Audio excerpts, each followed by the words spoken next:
ಶ್ರೀಮದ್ ಭಗವದ್ಗೀತೆಯಲ್ಲಿ ಸ್ವಯಂ ಭಗವಂತ ಅರ್ಜುನನಿಗೆ ಹೇಳುತ್ತಾರೆ, ಆ ಪರಮೇಶ್ವರನಿಗೆ ಶರಣಾಗು, ಅದಕ್ಕಾಗಿ ತತ್ವದರ್ಶಿ ಆಗಿರುವ ಸಂತರ ಬಳಿ ಹೋಗು. ಇದೇ ಪ್ರಕಾರ ಹಜರತ್ ಮಹಮ್ಮದ್ರವರಿಗೆ ಅವರ ಅಲ್ಲಾ ಹೇಳುತ್ತಿದ್ದಾರೆ, ಏನೆಂದರೆ ಬೇರೆ ಯಾರೋ ಪೂರ್ಣ ಪರಮಾತ್ಮ ಇದ್ದಾರೆ, ಅವರನ್ನು ಪಡೆಯಲು ಆ ತತ್ವದರ್ಶಿ ಸಂತರನ್ನು ಹುಡುಕು. ಆ ಪ್ರಭು ಯಾರು? ಇದನ್ನು ತಿಳಿಯಲು ಅವಶ್ಯವಾಗಿ ಕೇಳಿ ಜಗದ್ಗುರು ತತ್ವದರ್ಶಿ ಸಂತ ರಾಮ್ಪಾಲ್ ಮಹಾರಾಜರ ಅಮೃತ ವಚನ. ಇದೇನು ಸುಖ ತಮಗೆ ನೀಡಲಾಗುತ್ತಿದೆ, ಇದನ್ನಂತೂ ಕೊಸರಿನಲ್ಲಿ ನೀಡಲಾಗುತ್ತದೆ. ಕೊಸರಿನ ಅರ್ಥ ಏನೆಂದರೆ, ಈಗ ಊರುಗಳಲ್ಲಿ ಮೊದಲು ನಾವು ಮಕ್ಕಳಾಗಿದ್ದಾಗ ಯಾರೋ ತರಕಾರಿ ಮಾರುವವನು ಬರ್ತಿದ್ದ, ಕಬ್ಬಿಣ ಪ್ಲಾಸ್ಟಿಕ್ ಕೊಂಡುಕೊಳ್ಳಲು ಬರ್ತಿದ್ದ. ಆಗ ಅವನಿಂದ ಕೊಂಡುಕೊಳ್ಳುವಾಗ ಇನ್ನಾರೋ ಮಾವಿನ ಹಣ್ಣನ್ನು ತರುತ್ತಿದ್ದ. ಆಗ ಅವರು ಹೇಗೆ ತೂಕ ಮಾಡ್ತಿದ್ರು ಅಂದರೆ, ಅಂತೆಯೇ ಗೋಧಿ ಅಥವಾ ಬಾಜ್ರ, ಜೋಳ ಹೇಳ್ತಾರೆ, ಗೋಧಿಯ ಬದಲಿಗೆ ದುಪ್ಪಟ್ಟು ತೂಕ ಮಾಡಿ ಕೊಡುವೆ. ಅಂದರೆ ಗೋಧಿಯ ಬದಲಿಗೆ, ಅಂದರೆ 1 ಕಿಲೋ ಗೋಧಿ ಹಾಕಿದರೆ 2 ಬಾರಿ ಅಷ್ಟೇ ತೂಕದ ಮಾವಿನ ಹಣ್ಣನ್ನು ಕೊಡುತ್ತಿದ್ದರು. ಅದಂತೂ ಒಪ್ಪಂದ ಆಯಿತು. 1 ಕೆಜಿ ಗೋಧಿಯ ಬದಲು 2 ಕೆಜಿ ಮಾವಿನ ಹಣ್ಣನ್ನು ಕೊಟ್ಟ. ನಂತರ ಹೀಗೆ ಹೇಳ್ತಿದ್ರು ನಮ್ಮ ಚಿಕ್ಕಮ್ಮ, ಅತ್ತೆ, ಅಮ್ಮ, ಸೋದರ, ಕೊಸರು ಕೊಡು. ಕೊಸರು ಅಂದರೆ ಫ್ರೀ ಆಫ್ ಕಾಸ್ಟ್. ಆಗ ಅವನು 3-4 ಹಣ್ಣನ್ನು ಎತ್ತಿ 1 ಮಾತ್ರ ಕೊಡ್ತಿದ್ದ ಮೊದಲು. ಆದರೆ ಪುನಃ ಇವರು ಕೇಳ್ತಿದ್ರು, 2-3 ಹಣ್ಣನ್ನು ಫ್ರೀಯಾಗಿ ಕೊಡ್ತಿದ್ದ. ಅದಕ್ಕೆ ಕೊಸರು ಎನ್ನುತ್ತಿದ್ರು. ಒಪ್ಪಂದದಲ್ಲಿ ಅದಿರಲಿಲ್ಲ, ಅದಂತೂ ಎಕ್ಸ್ಟ್ರಾ ಬೆನಿಫಿಟ್ ಆಗಿತ್ತು. ಹಾಗೆ ಇದೇನು ತಮಗಿಲ್ಲಿ ಸುಖ ಸಿಗುವುದು? ಯಾರದೋ ಕ್ಯಾನ್ಸರ್ ಗುಣವಾಗುತ್ತಿದೆ, ಯಾರಿಗೋ ಯಾವುದೋ ಕಾಯಿಲೆ ಇತ್ತು, ಯಾರಿಗೋ ಕೆಟ್ಟ ಪರಿಸ್ಥಿತಿ ಇತ್ತು, ಮತ್ತು ಹಲವು ರೀತಿಯ 100 ಪ್ರಕಾರದ ಶಾರೀರಿಕ, ಮಾನಸಿಕ ಅಥವಾ ಮನೆಯಲ್ಲಿ ಯಾರಿಗೋ ವ್ಯವಸಾಯದಲ್ಲಿ ಹಾನಿಯಾಗಿತ್ತು. ಅಂತಹ ಸುಖ ಸಿಗುವುದು ಅದಂತೂ ಕೊಸರಿನಲ್ಲಿ ಸಿಗುವುದು. ತಮಗೆ ಕೊಸರಿನಲ್ಲಿ ಹಾಗೆಯೇ ಎತ್ತಿಕೊಡುವಂತೆ. ಮತ್ತು ಅಸಲಿ ಒಪ್ಪಂದ ಏನಿದೆ ಇಲ್ಲಿ, ಅದಂತೂ ಜನ್ಮ ಮತ್ತು ಮೃತ್ಯು ಎಂಬ ಈ ರೋಗದ ನಾಶ ಮಾಡುವುದಾಗಿದೆ. ನಮ್ಮ ಮೂಲ ಉದ್ದೇಶ ಅದಾಗಿದೆ. ನಾವು ಆ ಒಪ್ಪಂದವನ್ನು ಮಾಡಲು ಬಂದಿದ್ದೇವೆ. ತಮಗೆ ದುಃಖದ ನಿವಾರಣೆಗಾಗಿ ಇಲ್ಲಿ ಇನ್ನೂ ಎಕ್ಸ್ಟ್ರಾ ಬೆನಿಫಿಟ್ ಏನು ನೀಡಲಾಗುತ್ತದೆ, ಅದನ್ನಂತೂ ಕೊಸರಿನಲ್ಲಿ ನೀಡುತ್ತಾನೆ ಭಗವಂತ ತನ್ನ ಕಡೆಯಿಂದ. ಒಂದೊಮ್ಮೆ ನಮ್ಮ ಭಾಗ್ಯದಲ್ಲಿ, ಪ್ರಾರಬ್ಧದಲ್ಲಿ ಸುಖವೇ ಇದ್ದಿದ್ದರೆ ದುಃಖವೇ ಬರ್ತಿರಲಿಲ್ಲ. ನಮ್ಮ ಪ್ರಾರಬ್ಧದಲ್ಲಿ ದುಃಖಗಳಿದ್ದವು. ಪರಮಾತ್ಮ ಕಬೀರ ಪರಮೇಶ್ವರರು ಪ್ರಾರಬ್ಧದ ಪಾಪಕರ್ಮಗಳನ್ನು ನಾಶ ಮಾಡಿ ತಮ್ಮ ಪಾಲಿಗೆ ಸುಖವನ್ನು ಬರೆಯುತ್ತಾರೆ. ಈಗ ತಾವು ನೋಡಿದಿರಿ, अक्सर पुरुष एक पेड़ है, निरंजन वाकी डार और तीनों देवा शाखा है, ये 5 रूप संसार. ಈಗ ಗೀತೆ ಅಧ್ಯಾಯ 4 ಶ್ಲೋಕ ಸಂಖ್ಯೆ 5 ಮತ್ತು 9ರಲ್ಲಿ ಗೀತೆ ಜ್ಞಾನದಾತ ಹೇಳ್ತಾನೆ, ಅರ್ಜುನ, ನಿನ್ನ ಮತ್ತು ನನ್ನ ಬಹಳ ಜನ್ಮಗಳು ಆಗಿವೆ, ನಿನಗೆ ಗೊತ್ತಿಲ್ಲ, ನನಗೆ ಗೊತ್ತಿದೆ. ಮತ್ತು ಅಧ್ಯಾಯ 2 ಶ್ಲೋಕ ಸಂಖ್ಯೆ 12ರಲ್ಲಿ ಇದರಿಂದ ಸ್ಪಷ್ಟವಾಯಿತೇನೆಂದರೆ, ಗೀತೆ ಜ್ಞಾನದಾತ ಕೂಡ ನಾಶವನ್ನು ಹೊಂದುವವನು. ಹೀಗಾಗಿ ಇವನನ್ನು ಕ್ಷರಪುರುಷ ಎಂದು ಹೇಳಲಾಗಿದೆ. ಕ್ಷರಪುರುಷ ಅಂದರೆ ಕ್ಷರವಾಗುವ ಪುರುಷ, ಅಂದರೆ ಖಂಡಿತವಾಗಿ ನಾಶವನ್ನು ಹೊಂದುವವನು. ಮತ್ತೊಬ್ಬ ಅಕ್ಷರ ಪುರುಷ. ಅಕ್ಷರ ಅಂದರೆ ಅವಿನಾಶಿ, ಅವನ ನಾಶವಾಗುವುದಿಲ್ಲ. ಅಕ್ಷರ. ನಾವು ನಮ್ಮ ಸಂತರ ಲ್ಯಾಂಗ್ವೇಜ್ನಲ್ಲಿ ಅವನಿಗೆ ಕ್ಷರಪುರುಷ ಮತ್ತು ಅಕ್ಷರ ಪುರುಷ ಎನ್ನುತ್ತೇವೆ. ಕ್ಷರಪುರುಷ ಅಂದರೆ ನಾಶ ಹೊಂದುವವನು ಮತ್ತು ಅಕ್ಷರ ಅಂದರೆ ನಾಶ ಹೊಂದದವನು. ಈಗ ಪುಣ್ಯಾತ್ಮರೇ, ಈಗ ಅಕ್ಷರ ಪುರುಷ ಎಂದು ಹೇಳಲಾಗಿದೆ ಇವನನ್ನು, ಆದರೂ ಇವನನ್ನು ಅವಿನಾಶಿ ಎಂದು ಹೇಳಿಲ್ಲ. ಇದನ್ನು ಸ್ವಲ್ಪ ಗಮನವಿಟ್ಟು ನೋಡಬೇಕಾಗಿದೆ. ಪರಮಾತ್ಮನ ತತ್ವಜ್ಞಾನ ರೂಪಿ ತಕ್ಕಡಿಯಿಂದ ತೂಕ ಮಾಡಬೇಕಾಗುತ್ತದೆ. ಬ್ರಹ್ಮ, ವಿಷ್ಣು, ಮಹೇಶ 3 ನಾಶ ಹೊಂದುವವರು. ಇವರ ಜನ್ಮ ಮೃತ್ಯು ಆಗುತ್ತದೆ. ಈಗ ಪುಣ್ಯಾತ್ಮರೇ, ಈ ಮಾತು ಎಲ್ಲಕ್ಕಿಂತ ಮೊದಲು ಚುಚ್ಚಿದಂತಾಗುತ್ತದೆ ಈ ಹಿಂದೂ ಸಮಾಜದ ಪುಣ್ಯಾತ್ಮರಿಗೆ. ಹೇಳ್ತಾರೆ, ಬ್ರಹ್ಮ, ವಿಷ್ಣು, ಮಹೇಶರನ್ನು ನಾಶ ಹೊಂದುವರೆಂದು ನಾವು ಇಂದಿನ ತನಕ ಕೇಳಿಲ್ಲ, ನಾವು ಎಂದೂ ನೋಡಿಯೂ ಇಲ್ಲ. ಹಾಗಾಗಿ ಪುಣ್ಯಾತ್ಮರೇ, ನಿಮಗೇನು ಗೊತ್ತಿಲ್ಲವೋ ಅದನ್ನೇ ಹೇಳಲಿಕ್ಕೆ ಬಂದಿದ್ದಾನೆ ದಾಸ, ಆ ಪರಮಪಿತನ ಆಜ್ಞೆಯಂತೆ. ಇದಕ್ಕಾಗಿ ಇಲ್ಲಿ ಸ್ವಲ್ಪ ಸಂಕೇತ, ತಮಗೊಂದು ಪ್ರಮಾಣ ನೀಡಬೇಕಾಗುತ್ತದೆ. ಇಲ್ಲದಿದ್ದರೆ ಈ ಪುಣ್ಯಾತ್ಮಗಳು ಮುಂದಕ್ಕೆ ಸತ್ಸಂಗವನ್ನು ಕೇಳಲಾರರು. ಈಗ ನೋಡಿರಂತೆ ಶ್ರೀಮದ್ ದೇವಿ ಭಾಗವತ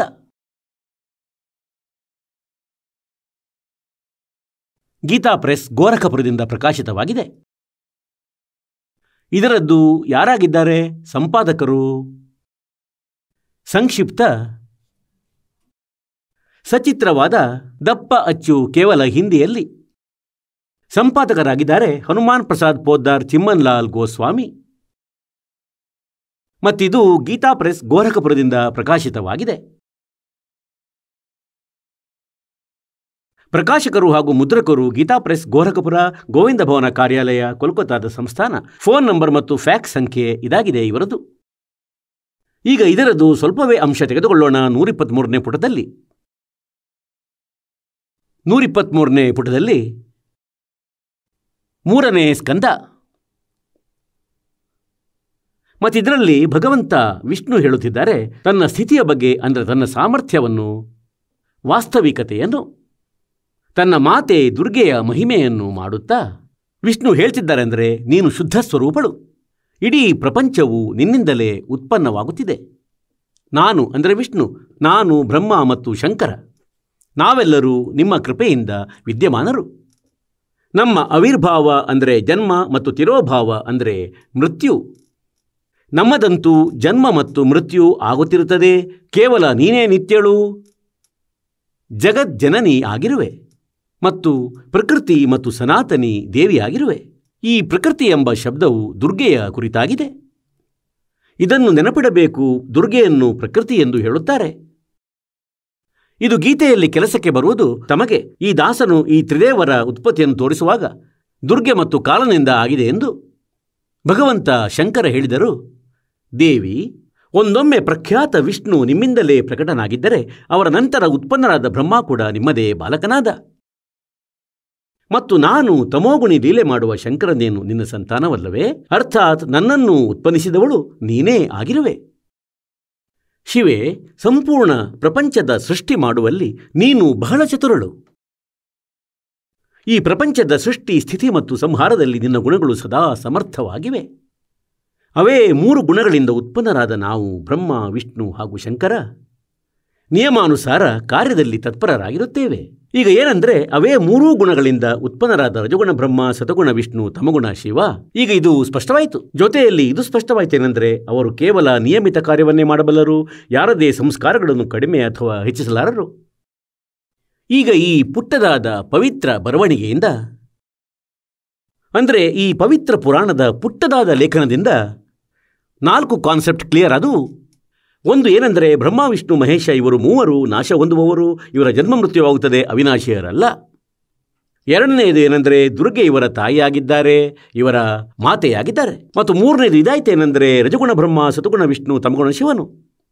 4ನೇದು ಏನೆಂದರೆ, ಇವರು ಕೇವಲ ವರ್ಕ್ ಡನ್ ನೀಡಬಲ್ಲರು, ತಮ್ಮ ಪ್ರಾರಬ್ಧದಲ್ಲಿ ಯಾವುದೇ ಪರಿವರ್ತನೆ ಮಾಡಲಾರರು, ತಮ್ಮ ಪುಣ್ಯಗಳಿರುವ ತನಕ ಪುಣ್ಯಫಲ ನೀಡುವರು, ಪಾಪ ಬಂತೆಂದರೆ ಪಾಪವನ್ನು ತಮಗೆ ಖಂಡಿತ ನೀಡುವರು, ಅದನ್ನು ತಮಗೆ ನೀಡುವರು. ಇವರು ಅಲ್ಲಾಡಲು ಬಿಡುವುದಿಲ್ಲ. ತಮ್ಮದು ಪುಣ್ಯವಿದ್ದರೆ ಪುಣ್ಯವನ್ನು ತಮಗೆ ಭರ್ಜರಿಯಾಗಿ ನಿಮಗೆ ಎಲ್ಲವನ್ನು ನೀಡುವರು, ಸ್ವಲ್ಪವೂ ಏರುಪೇರು ಮಾಡುವುದಿಲ್ಲ. ಈಗ ಈ ಪವಿತ್ರ ಗೀತೆ ಏನಿದೆ, ಶ್ರೀಮದ್ ಭಗವದ್ಗೀತೆ, ಇದು ಕೋಡ್ ವರ್ಡ್ಗಳಲ್ಲಿ ಇದೆ. ಪವಿತ್ರ 4 ವೇದಗಳ ಸಾರಾಂಶವಾಗಿದೆ. ಅನುವಾದಗೊಂಡ ಒಂದು ವೇದ ಇದು ಯಜುರ್ವೇದವಾಗಿದೆ. ಇದು ಅನುವಾದಗೊಂಡು ಇಷ್ಟು ದಪ್ಪ ಪುಸ್ತಕವಾಗಿದೆ. ಮತ್ತಿದರಲ್ಲಿ ಸುಮಾರು 1200 ಪುಟಗಳಿವೆ, 1216 ಪುಟಗಳಿವೆ. ಒಂದು ವೇದದ್ದು. ಹೀಗೀಗೆ 4 ವೇದಗಳಿವೆ. ಋಗ್ವೇದವು ಇದಕ್ಕಿಂತಲೂ ಕಡಿಮೆ ಎಂದರೂ 2-3 ಪಟ್ಟಿದೆ. ಹಾಗೆ ಈ 4 ವೇದಗಳ ಸಾರಾಂಶವಾಗಿದೆ ಶ್ರೀಮದ್ ಭಗವದ್ಗೀತೆ. ಮತ್ತು ಶ್ರೀಮದ್ ಭಗವದ್ಗೀತೆ ಕೋಡ್ ವರ್ಡ್ಗಳಲ್ಲಿ ಇದೆ ಮತ್ತು ಬಹಳಷ್ಟು ಸಂಕ್ಷಿಪ್ತವಾಗಿದ್ದು ಸಾಕಷ್ಟು ಜ್ಞಾನ ಇದರೊಳಗೆ ತುಂಬಿದೆ. ಒಬ್ಬ ಬುದ್ಧಿವಂತ ವ್ಯಕ್ತಿಗೆ ಗೀತೆಯ ಜ್ಞಾನ ಏನಿದೆ 80% ವಿಷಯ ತಿಳುವಳಿಕೆಗೆ ಬರುತ್ತದೆ. ಉಳಿದದ್ದು ಪರಮೇಶ್ವರ ಕಬೀರರ ವಾಣಿಯಲ್ಲಿ ವಿಸ್ತಾರವಾಗಿ ಇದೆ. ಈಗ ಶ್ರೀಮದ್ ಭಗವದ್ಗೀತೆಯನ್ನು ತಿಳಿಯಲಿಕ್ಕಾಗಿ ಇಡೀ ಪ್ರಸ್ತಾವನೆಗಳನ್ನು ತಮ್ಮ ಎದುರು ಇಡಲಾಗುತ್ತಿದೆ. ಹೇಗೆಂದರೆ, ಈಗ ಅಂತೆಯೇ ಬ್ರಹ್ಮ, ವಿಷ್ಣು, ಮಹೇಶರಂತೂ ನಾಶ ಹೊಂದುವವರೇ ಆಗಿರುವರು. ಇವರಂತೂ ಹೇಗಿದ್ದಾರೆಂದರೆ, ಇವರ ಆಯುಷ್ಯ ಎಷ್ಟು? ಬ್ರಹ್ಮನ ಆಯಸ್ಸು 100 ವರ್ಷದ್ದು ಆಗಿದೆ. ಆ ವರ್ಷಗಳು ಹೇಗಾಗುತ್ತವೆ ಇವರದು? ಹೇಗೆಂದರೆ, ಸತ್ಯಯುಗ, ತ್ರೇತ, ದ್ವಾಪರ ಮತ್ತು ಕಲಿಯುಗ ಈ 4 ಯುಗಗಳಲ್ಲಿನ ಒಟ್ಟು ವರ್ಷಗಳು 43,20,000 ಇರುತ್ತವೆ. ಸತ್ಯಯುಗ, ತ್ರೇತ, ದ್ವಾಪರ ಮತ್ತು ಕಲಿಯುಗ ಸೇರಿ ಇದೊಂದು ಚತುರ್ಯುಗವಾಗುತ್ತದೆ. ಚತುರ್ಯುಗ ಮತ್ತು ಇದರಲ್ಲಿ ಒಟ್ಟು 43,20,000 ವರ್ಷಗಳು ಇರುತ್ತವೆ. ಮತ್ತು ಕಲಿಯುಗದಲ್ಲಿ 4,32,000 ವರ್ಷಗಳಿವೆ. ಮತ್ತು ದ್ವಾಪರದಲ್ಲಿ 8,64,000ಗಳಿವೆ. ಮತ್ತು ತ್ರೇತಾದಲ್ಲಿ 12,96,000ಗಳಿವೆ. ಮತ್ತು ಹೀಗೆ 17 ಲಕ್ಷ ಏನೋ ಆ ಸತ್ಯಯುಗದೊಳಗಿವೆ. ಹೀಗೆ ಇವನ್ನು ಒಟ್ಟು ಸೇರಿಸಿ 43,20,000 ವರ್ಷಗಳಾಗುತ್ತವೆ. ಮತ್ತು ಇದೊಂದು ಚತುರ್ಯುಗವಾಯಿತು. 4 ಯುಗಗಳು ಕೂಡಿ ಹೀಗೀಗೆ 1008 ಚತುರ್ಯುಗ. ಬ್ರಹ್ಮಾನ ಒಂದು ದಿನ ಮತ್ತು ಇಷ್ಟೇ ರಾತ್ರಿ ಕೂಡ. ನಾವಿದನ್ನು ಲಂಸಮಾಗಿ 1000 ಚತುರ್ಯುಗದ ದಿನ ಮತ್ತು 1,000 ಚತುರ್ಯುಗದ ರಾತ್ರಿ ಎಂದು ತೆಗೆದುಕೊಳ್ಳೋಣ. ಆಗ ಒಂದು ಹಗಲು ರಾತ್ರಿ ಆಯಿತು ಬ್ರಹ್ಮನದು. ಹೊಯ್. ಮತ್ತು ಇಂತಹ 30 ಹಗಲು ರಾತ್ರಿಗಳ ಒಂದು ತಿಂಗಳು ಮತ್ತು 12 ತಿಂಗಳುಗಳ ಒಂದು ವರ್ಷ ಆಯಿತು ಈ ಬ್ರಹ್ಮನದು ಒಂದು ವರ್ಷ. ಹೀಗೆ ಆಗಿರುವ ವರ್ಷದ 100 ವರ್ಷಗಳ ಆಯಸ್ಸು ಬ್ರಹ್ಮನದು. ಮತ್ತು ಇದಕ್ಕಿಂತ 7 ಪಟ್ಟು ಜಾಸ್ತಿ ವಿಷ್ಣುವಿನದು. ವಿಷ್ಣುವಿಗಿಂತ 7 ಪಟ್ಟು ದೀರ್ಘ ಆಯಸ್ಸು ಶಂಕರನದು, ಮಹೇಶನದು. ಈಗ ಪುಣ್ಯಾತ್ಮರೇ, ಯಾವಾಗ 70,000 ಬಾರಿ ಆ ಶಿವ ಸಾಯುವನೋ, ಕಾಲನ ಪುತ್ರನು, ಆಗ ಒಂದು ಬ್ರಹ್ಮಾಂಡದ ನಾಶ ಆಗುವುದು. ಮತ್ತು ಈ ಬ್ರಹ್ಮಲೋಕದಲ್ಲಿ ಇರುವವನು, ಈ ಕಾಲನು, ಈ ಬ್ರಹ್ಮನು ಹೇಳ್ತಾನೆ, ನನ್ನದು ನಿನ್ನದು ಬಹಳಷ್ಟು ಜನ್ಮಗಳಾಗಿವೆ ಅರ್ಜುನ, ನಿನಗೆ ಗೊತ್ತಿಲ್ಲ, ನನಗೆ ಗೊತ್ತು. ನನ್ನ ಜನ್ಮ ಮತ್ತು ಕರ್ಮಗಳು ದಿವ್ಯವಾಗಿವೆ, ಅಲೌಕಿಕವಾಗಿವೆ. ಈಗ ದಿವ್ಯ ಹೇಗಾಗಿವೆ, ಅಲೌಕಿಕ ಹೇಗಾಗಿವೆ? ಶ್ರೀಕೃಷ್ಣನಲ್ಲಿ ಪ್ರವೇಶ ಮಾಡಿ ಮಹಾಭಾರತದ ಯುದ್ಧ ಮಾಡಿಸಿ ಹೋದ ಇವನು. ಎಲ್ಲ ಕರ್ಮಗಳನ್ನು ಇವನೇ ಮಾಡಿದ. ಮತ್ತು ಆಗ ಕೊನೆಯಲ್ಲಿ ಏನು ಪ್ರತಿಜ್ಞೆ ಮಾಡಿದ ಶ್ರೀಕೃಷ್ಣನು ಅಂದರೆ, ನಾನು ಶಸ್ತ್ರಗಳನ್ನು ಎತ್ತುವುದಿಲ್ಲ, ಅದನ್ನು ಎತ್ತಿದ ಕಾಲನು ಶ್ರೀಕೃಷ್ಣನಲ್ಲಿ ಪ್ರವೇಶಿಸಿ. ಮತ್ತು ಜನ್ಮ ಹೇಗೆ ಅಲೌಕಿಕವಾಗಿವೆ ಇವನದು ಅಂದರೆ, ಈ ರೀತಿ ಇವನ ಒಂದು ಬ್ರಹ್ಮಾಂಡದ ನಾಶವಾಗುವುದು. ಮತ್ತು ಇವನು ಮೇಲಿರುತ್ತಾನೆ ಬ್ರಹ್ಮಲೋಕದಲ್ಲಿ. ಈ ಕಾಲನು ಯಾವಾಗ 70,000 ತ್ರಿಲೋಕಿಯ ಶಿವನು ಸಾಯುವನು, ಬ್ರಹ್ಮ ವಿಷ್ಣು ಮಹೇಶರ ಅಂತೆಯೇ ಟರ್ನ್ ವೈಸ್ ಮೃತ್ಯು ಆಗುತ್ತಿದೆ.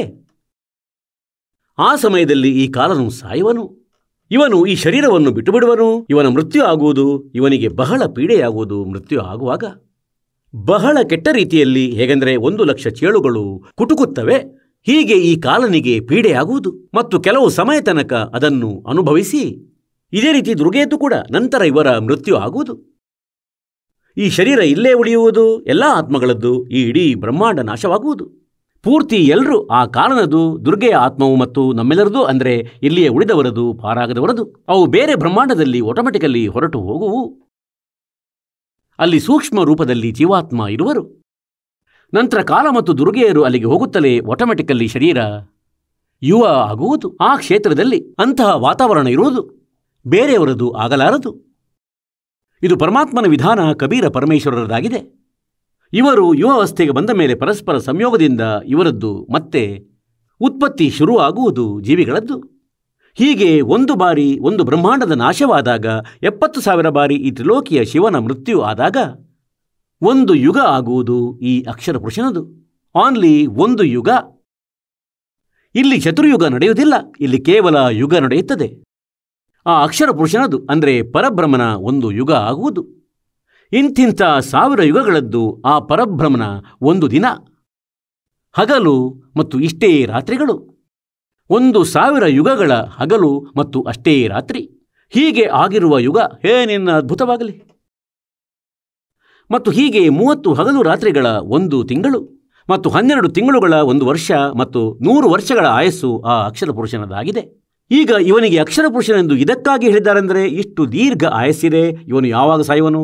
ಇದಕ್ಕಾಗಿ ಇವನನ್ನು ಗೀತೆ ಅಧ್ಯಾಯ 15 ಶ್ಲೋಕ ಸಂಖ್ಯೆ 16ರಲ್ಲಿ ಅಕ್ಷರ ಪುರುಷ ಎನ್ನಲಾಗಿದೆ.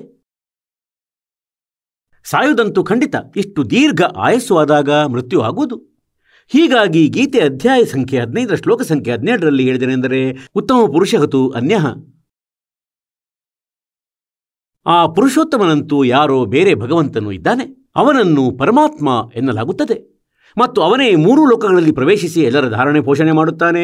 ಅವನಾಗಿದ್ದಾನೆ ಅವಿನಾಶಿ. ವಾಸ್ತವದಲ್ಲಿ ಅವಿನಾಶಿ ಆ ಪರಮಾತ್ಮನು. ಅವನನ್ನು ಪರಮಕ್ಷರ ಬ್ರಹ್ಮ ಕೂಡ ಎನ್ನುತ್ತಾರೆ. ಈಗ ತಮಗೆ ಇಲ್ಲಿ ತೋರಿಸ್ತೇವೆ ಶ್ರೀಮದ್ ಭಗವದ್ಗೀತೆ ಅಧ್ಯಾಯ ಸಂಖ್ಯೆ 15.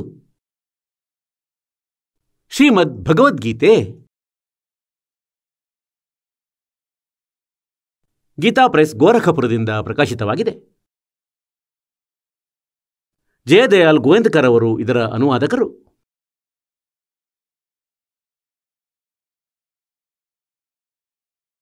ಅಧ್ಯಾಯ ಸಂಖ್ಯೆ 15ರ ಶ್ಲೋಕ ಸಂಖ್ಯೆ 1ರಿಂದ 4.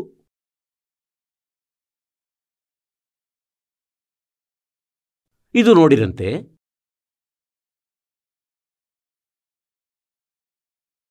ಅಥ ಪಂಚದಶೋಧ್ಯಾಯ 15ನೇದು. ಊರ್ಧ್ವಮೂಲಂ ಅಧ ಶಾಖಂ ಊರ್ಧ್ವಮೂಲಂ ಅಧ ಶಾಖಂ ಅಶ್ವತ್ಥಂ ಪ್ರಾಹು ಅವ್ಯಯಂ ಛಂದಾಸಿ ಯಸ್ಯ ಪರ್ಣಾನಿ ಯಹ ತಂ ವೇದ ಸಹ ವೇದವಿತ್. ಇದರ ಅರ್ಥವಾಗಿದೆ ಏನೆಂದರೆ, ಊರ್ಧ್ವಮೂಲಂ ಮೇಲಕ್ಕೆ ಬೇರುಳ್ಳ, ಅಧ ಶಾಖಂ ಕೆಳಗೆ ಶಾಖೆಯುಳ್ಳ, ಅಶ್ವತ್ಥಂ ಪ್ರಾಹು ಅವ್ಯಯಂ ಇದೊಂದು ಬಲಿಷ್ಠ ಅರಳಿ ವೃಕ್ಷ. ಅಶ್ವತ್ಥಂ ಅಂದರೆ ಅರಳಿ ವೃಕ್ಷ, ಏಕೆಂದರೆ ಮೊದಲು ಅಶ್ವವನ್ನು ಅಂದರೆ ಕುದುರೆಯನ್ನು ಎಲ್ಲಕ್ಕಿಂತಲೂ ಹೆಚ್ಚು ಬಲಿಷ್ಠ ಎಂದು ತಿಳಿಯಲಾಗುತ್ತಿತ್ತು. ಅದಕ್ಕಿಂತಲೂ ಬಲಿಷ್ಠವಾಗಿರುವ ಕಾರಣ ಅದೇ ರೀತಿ ಬಲಿಷ್ಠ ಈ ಅರಳಿ ವೃಕ್ಷ. ಒಂದು ಅರಳಿ ವೃಕ್ಷವೆಂದು ತಿಳಿಯಿರಿ, ಅವ್ಯಯಂ ಅವಿನಾಶಿ ಎಂದು ಹೇಳಲಾಗುತ್ತದೆ.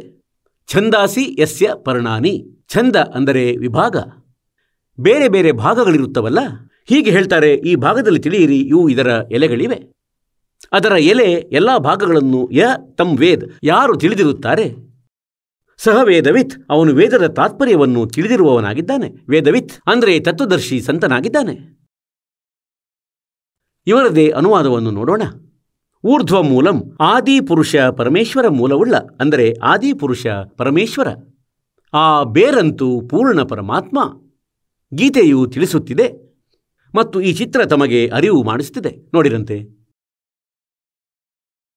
ಆದಿಪುರುಷ ಪರಮೇಶ್ವರ ಪೂರ್ಣ ಬ್ರಹ್ಮ ಪರಮೇಶ್ವರ, ಪರಮಾಕ್ಷರ ಬ್ರಹ್ಮ, ಇವನಂತೂ ಮೂಲನಾಗಿರುವನು. ಮತ್ತು ಅಧ ಶಾಖಂ ಇದು ಕೆಳಕ್ಕೆ 3 ಶಾಖೆಗಳಿವೆ. ರಜಗುಣ ಬ್ರಹ್ಮ, ಸತಗುಣ ವಿಷ್ಣು, ತಮಗುಣ ಶಿವ, 3 ಗುಣರೂಪಿ ಶಾಖೆಗಳು. ಈಗ ಗೀತೆ ಜ್ಞಾನದಾತನು ಇಷ್ಟೇ ಹೇಳಿದ್ದಾನೆ. ಈಗ ಇದನ್ನು ನೋಡಿರಂತೆ, ಆದಿಪುರುಷ ಪರಮೇಶ್ವರ ಮೂಲದವನು, ಮೇಲಕ್ಕೆ ಬೇರು ಅಂದರೆ ಪೂರ್ಣ ಪರಮಾತ್ಮನು. ಅಧ ಶಾಖಂ ಇಲ್ಲಿ ಬ್ರಹ್ಮಾರೂಪ ಮುಖ್ಯ ಶಾಖೆಯುಳ್ಳ ಇದೆ. ಇದು ತಪ್ಪು ಅನುವಾದವಾಗಿದೆ. ಅಧ ಅಂದರೆ ಕೆಳಗೆ ಎಂದಾಗುತ್ತದೆ. ಇದು ನೋಡಿರಂತೆ, ಇದು 2ನೇ ಶ್ಲೋಕವಾಗಿದೆ ಗೀತೆಯದ್ದು. ಇದರಲ್ಲಿ ಅಧ ಅಧ 2 ಬಾರಿ ಬರೆದಿದೆ. ಇದರ ಅನುವಾದವನ್ನು ಇವರೇ ಮಾಡಿದ್ದಾರೆ. ಇಲ್ಲಿ ನೋಡಿರಂತೆ 323ರಲ್ಲಿ, ಇದು 324ರಲ್ಲಿ ಇವರು ಅನುವಾದ ಮಾಡಿದ್ದಾರೆ.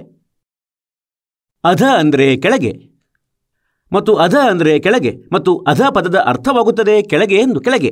ಹಾಗೆ ಈಗ ನಾವು ಅನುವಾದವನ್ನು ಸ್ವತಃ ಮಾಡೋಣ. ಏಕೆಂದರೆ ಇವರಂತೂ ಅಜ್ಞಾನ ಮಾಡುವ ಗುತ್ತಿಗೆ ಪಡೆದಿಟ್ಟುಕೊಂಡಿದ್ದರು. ತಿಳಿದಿರಲಿಲ್ಲ ಜ್ಞಾನದ ಬಗ್ಗೆ. ತತ್ವಜ್ಞಾನದಿಂದ ಇವರು ಪರಿಚಿತರಾಗಿರಲಿಲ್ಲ, ಬದಲಿಗೆ ಅಜ್ಞಾನವನ್ನೇ ಮಾಡಿದರು. ಊರ್ಧ್ವ ಮೂಲಂ ಮೇಲಕ್ಕೆ ಆದಿಪುರುಷ ಪರಮೇಶ್ವರನಾದ ಮೂಲರೂಪಿ ಈ ಬೇರು ಆಗಿದೆ. ಪ್ರಪಂಚರೂಪಿ ವೃಕ್ಷದ್ದು ಕೆಳಗೆ ಶಾಖೆಗಳು, ಅಧ ಶಾಖಂ. ಹೀಗೆ ಕೆಳಕ್ಕೆ ಶಾಖೆಯುಳ್ಳ ಈ ಪ್ರಪಂಚರೂಪಿ ಅರಳಿ ವೃಕ್ಷವನ್ನು ಅವಿನಾಶಿ ಎಂದು ಹೇಳುತ್ತಾರೆ. ಇವರು ವಿಭಾಗಗಳಿಗೆ ವೇದ ಎಂದು ಹೇಳಿದ್ದಾರೆ. ತಿಳಿದಂತೆ ವೇದ ಅದರ ಎಲೆಗಳೆಂದು ಹೇಳಿದ್ದಾರೆ. ನಾವು ನಮ್ಮ ಒಂದು ನಿಷ್ಕರ್ಷಕ್ಕೆ ಬರಬೇಕಾಗಿದೆ. ಈಗ ಆ ಪ್ರಪಂಚರೂಪಿ ವೃಕ್ಷವನ್ನು ಯಾವ ವ್ಯಕ್ತಿ ಬುಡ ಸಹಿತ ತತ್ವಪೂರ್ಣವಾಗಿ ತಿಳಿದಿರುತ್ತಾನೆ, ಸಹ ವೇದವಿತ್, ಸಹ ವೇದವಿತ್, ಸಹ ಅಂದರೆ ಅವನು, ವೇದವಿತ್ ಅಂದರೆ ವೇದಗಳ ತಾತ್ಪರ್ಯವನ್ನು ಅರಿತವನು, ಅಂದರೆ ತತ್ವದರ್ಶಿ ಸಂತನು. ಇಲ್ಲಿ ನೋಡಿರಂತೆ 2ರಲ್ಲಿ ಆ ಪ್ರಪಂಚರೂಪಿ ವೃಕ್ಷದ 3 ಗುಣರೂಪ 3 ಗುಣರೂಪ ಜಲದಿಂದ ಬೆಳೆದಂತಹ ವಿಷಯ ಪ್ರವಾಲಾಹ ಶಾಖಾಃ, ವಿಷಯ ಪ್ರವಾಲಾಹ ಶಾಖಾಃ, ವಿಷಯ ಭೋಗರೂಪಿ ಚಿಗುರಿದ ದೇವ, ಮನುಷ್ಯ ಮತ್ತು ಓರೆಯಾದ ಯೋನಿರೂಪಿ ಶಾಖೆಗಳು. ಇವರೇನು ಅಸಂಬದ್ಧ ಬರೆದಿದ್ದಾರೆ. ಇವು 3 ಶಾಖೆಗಳಾಗಿವೆ. ರಜಗುಣ ಬ್ರಹ್ಮ, ಸತಗುಣ ವಿಷ್ಣು, ತಮಗುಣ ಶಿವ. ಅಧಃ ಅಂದರೆ ಕೆಳಗೆ, ಊರ್ಧ್ವ ಅಂದರೆ ಮೇಲೆ, ಹರಡಿವೆ, ಎಲ್ಲೆಡೆ ಅಲ್ಲ. ಇದು ಮೇಲೆ ಸ್ವರ್ಗಲೋಕದಲ್ಲಿ, ಕೆಳಗೆ ಪಾತಾಳ ಲೋಕದಲ್ಲಿ, ಪೃಥ್ವಿಲೋಕದಲ್ಲಂತೂ ಇದನ್ನು ಹೇಳಲಾಗುತ್ತಿತ್ತು ಜ್ಞಾನ. ಮನುಷ್ಯ ಲೋಕದಲ್ಲಿ ಕರ್ಮಗಳನುಸಾರ ಕಟ್ಟಿಡುವಂತಹ ಅಂದರೆ ಯಾರು ಎಂತಹ ಕರ್ಮ ಮಾಡಿದ್ದಾರೆ ಅವರನ್ನು ಅದರ ಅನುಸಾರವಾಗಿ ಇಡುವಂತಹ, ನಿಯಮಿತವಾಗಿ ಇಡುವಂತಹ, ಕರ್ಮಗಳನುಸಾರ ಬಂಧಿಸುವಂತಹ ಮೂಲಾನಿ ಮುಖ್ಯ ಕಾರಣ ಅಹಂತ ಮಮತಾ ವಾಸನ ಅಲ್ಲ. ಮುಖ್ಯ ಕಾರಣವೇನೆಂದರೆ ಜೀವಾತ್ಮಗಳನ್ನು ಕರ್ಮಗಳನುಸಾರ ಇಲ್ಲಿ ಸಿಲುಕಿಸಿಡುವರು ಈ ಮೂವರು ದೇವತೆಗಳು. ಕೆಳಗೆ ಮತ್ತು ಮೇಲೆ ಎಲ್ಲ ಲೋಕಗಳಲ್ಲಿ ಅಲ್ಲ, ಅನುಸಂತತಾನಿ ವ್ಯಾಪ್ತವಾಗುತ್ತಿದೆ. ಈಗ ನೋಡಿ 3ನೇದರಲ್ಲಿ. ಈಗ ಇಲ್ಲಿ ಇದನ್ನು ನೋಡಬೇಕಾಗಿದೆ, ಏನೆಂದರೆ 3 ಗುಣರೂಪಿ ಶಾಖೆಗಳು. ಇದನ್ನು 2ರಲ್ಲಿ ಈಗ ತಾವು ನೋಡಿದಿರಿ. 2ನೇ ಶ್ಲೋಕ ನಡೆಯುತ್ತಿತ್ತಿಲ್ಲಿ. ಇದು ಆ ಪ್ರಪಂಚರೂಪಿ ವೃಕ್ಷದ 3 ಗುಣರೂಪಿ ಈ ಶಾಖೆಗಳು. ಇದು ವಿಷಯ ಪ್ರವಾಲಾಹ ಶಾಖೆಗಳು ಕೆಳಗೆ ಮತ್ತು ಮೇಲೆ ಹರಡಿವೆ, ಎಲ್ಲೆಡೆ ಅಲ್ಲ. ಈಗ ಇಲ್ಲಿ ರಜಗುಣ ಬ್ರಹ್ಮ, ಸತಗುಣ ವಿಷ್ಣು, ತಮಗುಣ ಶಿವ ಎಂದು ತಾವು ಈಗಲೇ ನೋಡಿದ್ದಾಯಿತು. ಆದರೆ ಇನ್ನೂ ಸ್ವಲ್ಪ ಕ್ಲಿಯರ್ ಇಲ್ಲಿ ಮಾಡಬೇಕಾಗುತ್ತದೆ. ಈಗಾಗಲೇ ತಾವು ನೋಡಿದ್ದೀರಿ. ಅಂದರೆ ಶ್ರೀಮದ್ ದೇವಿ ಭಾಗವತ ಕೇವಲ ಹಿಂದಿಯದರಲ್ಲಿ, ಈಗ ಸಂಸ್ಕೃತದಲ್ಲಿ ವಿದ್ ಸಂಸ್ಕೃತ ತಮಗೆ ತೋರಿಸ್ತೇವೆ. ಏಕೆಂದರೆ ತಮ್ಮ ಈ ಅಸಂಖ್ಯ ಜನ್ಮಗಳ ಅಜ್ಞಾನ ಕತ್ತಲೆ ಸುಲಭದಿಂದ ದೂರ ಸರಿಯುವುದು. ಇದನ್ನಂತೂ ಗುದ್ದಲಿಯಿಂದ ಕೇಳಬೇಕಾಗುತ್ತದೆ, ಇದರಿಂದ ಸುಲಭವಾಗಿ ಸರಿದು ಹೋಗುವುದು. ಈಗ ನೋಡಿ, ಇದು ಸಂಸ್ಕೃತ ಸಹಿತ ಶ್ರೀಮದ್ ದೇವಿ ಭಾಗವತ, ಹಿಂದಿ ಟೀಕೆ ಸಹಿತ ಭಾಗ 1.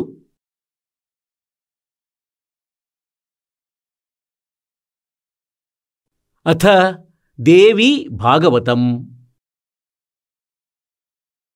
ಸಭಾಷ ಟೀಕಂ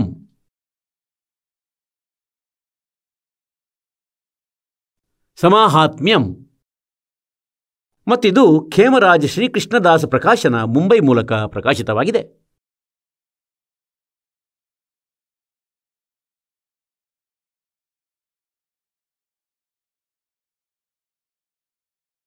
ನೋಡಿದಂತೆ ಇದರ 3ನೇ ಸ್ಕಂದದಲ್ಲಿ ತೋರಿಸ್ತೇವೆ. ಅಥ ಶ್ರೀಮದ್ ದೇವಿ ಭಾಗವತೆ ಭಾಷಾ ಟೀಕಾಯುಕ್ತೆ ತೃತೀಯ ಸ್ಕಂದ ಪ್ರಾರಂಭತೆ. 3ನೇ ಸ್ಕಂದ ಇಲ್ಲಿಂದ ಪ್ರಾರಂಭ ಆಗುತ್ತದೆ. ಮತ್ತು ಇದರ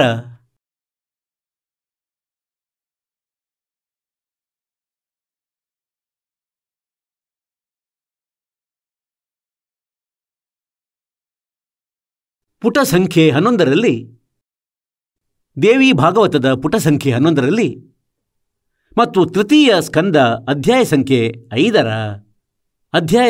5ರ ಮತ್ತು ಈ ಶ್ಲೋಕ ಸಂಖ್ಯೆ 7 ಮತ್ತು 8 ಸಮಾಪ್ತವಾಯಿತು. 8 ತಮಗೆ ಓದಿ ಹೇಳುತ್ತೇವೆ. ಹೇ ಮಾತೆ, ಶಂಕರ ಭಗವಂತ ಹೇಳುತ್ತಿದ್ದಾರೆ, ಒಂದೊಮ್ಮೆ ನಮ್ಮ ಮೇಲೆ ತಾವು ಸದಾ ದಯಾಯುಕ್ತಳಾಗಿದ್ದರೆ ಹಾಗಾದರೆ ನನ್ನನ್ನು ತಮೋಗುಣದ ಪ್ರಧಾನನನ್ನಾಗಿ ಏಕೆ ಮಾಡಿರುವೆ? ಬ್ರಹ್ಮನನ್ನು ರಜೋಗುಣ ಮತ್ತು ಹರಿಯನ್ನು ಸತೋಗುಣಯುಕ್ತ ಯಾಕಾಗಿ ಹೀಗೆ ಮಾಡಿದೆ? ಇಲ್ಲಿ ನೋಡಿ, ಈಗ ಈ ಸಂಸ್ಕೃತ ಕೂಡ ನೋಡೋಣ. ಇಲ್ಲಿ 7ನೇದು ಸಮಾಪ್ತವಾಯಿತು, ಇದು 8ನೇದಾಗಿದೆ. ಯದಿ ದಯಾರ್ದ್ರವನ ನ ಸದಾಂಬಿಕೆ ಕಥಮಹಂ ವಿಹಿತಶ್ಚ ತಮೋಗುಣ, ನನ್ನನ್ನು ತಮೋಗುಣಿಯನ್ನಾಗಿ ಏಕೆ ಉತ್ಪನ್ನಿಸಿದೆ, ಏಕೆ ಹುಟ್ಟಿಸಿದೆ? ಮತ್ತು ಕಮಲಶ್ಚ, ಕಮಲದಿಂದ ಉತ್ಪನ್ನವಾದಂತಹ ಬ್ರಹ್ಮನಿಗೆ ರಜೋಗುಣ ಸಂಭವ, ರಜೋಗುಣನನ್ನಾಗಿ ಏಕೆ ಉತ್ಪನ್ನ ಮಾಡಿದೆ? ಸುವಿಹಿತಃ ಕಿಮು ಸತೋಗುಣೋ ಹರಿ ಮತ್ತು ವಿಷ್ಣುವನ್ನು ಇವರು ಹರಿ ಹೇಳುತ್ತಾರೆ. ವಿಷ್ಣುವನ್ನು ತಾವು ಸತೋಗುಣಿಯನ್ನಾಗಿ ಏಕೆ ಮಾಡಿದೆ? ಇದು ಸ್ಪಷ್ಟವಾಯಿತು. ರಜಗುಣ ಬ್ರಹ್ಮ, ಸತಗುಣ ವಿಷ್ಣು, ತಮಗುಣ ಶಿವನು.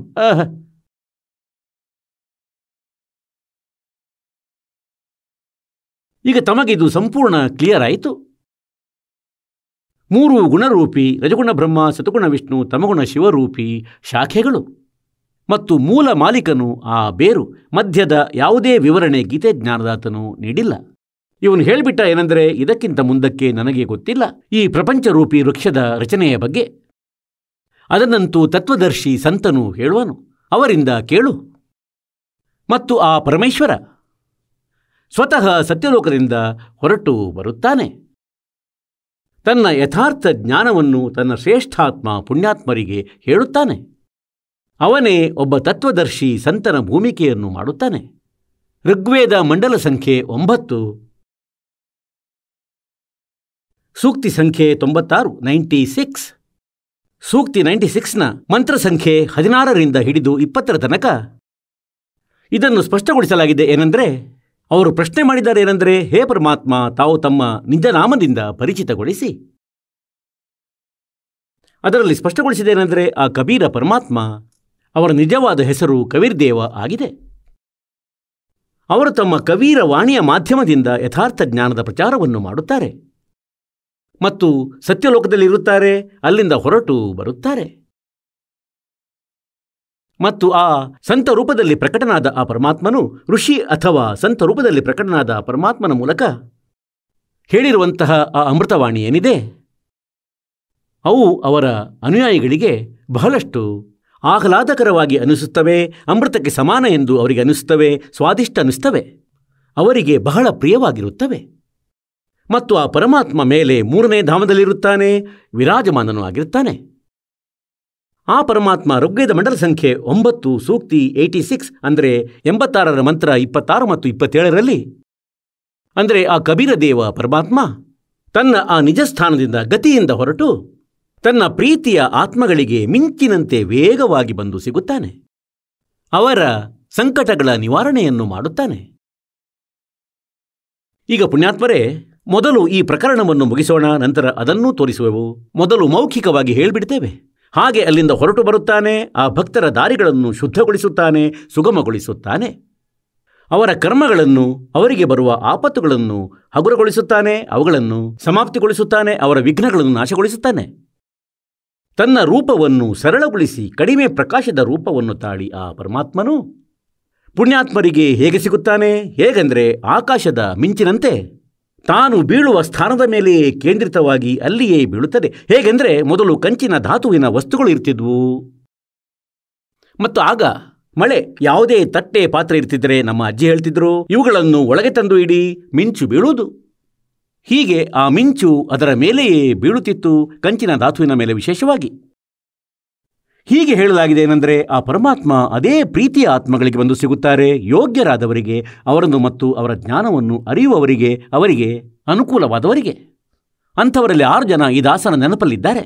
ಅವರಿಗೆ ಸಿಕ್ಕಿದರು ಪರಮಾತ್ಮ, ಅವರಿಗೆ ಜ್ಞಾನವನ್ನು ನೀಡಿದರು. ತತ್ವಜ್ಞಾನದ ಉದ್ದೇಶದಿಂದ, ವಿಶಿಷ್ಟ ಜ್ಞಾನ ನೀಡುವ ಉದ್ದೇಶದಿಂದ ಪರಮಾತ್ಮ ಅವರಿಗೆ ಸಿಗುತ್ತಾರೆ. ಆದರಣೀಯ ಧರ್ಮದಾಸ ಸಾಹೇಬರಿಗೆ,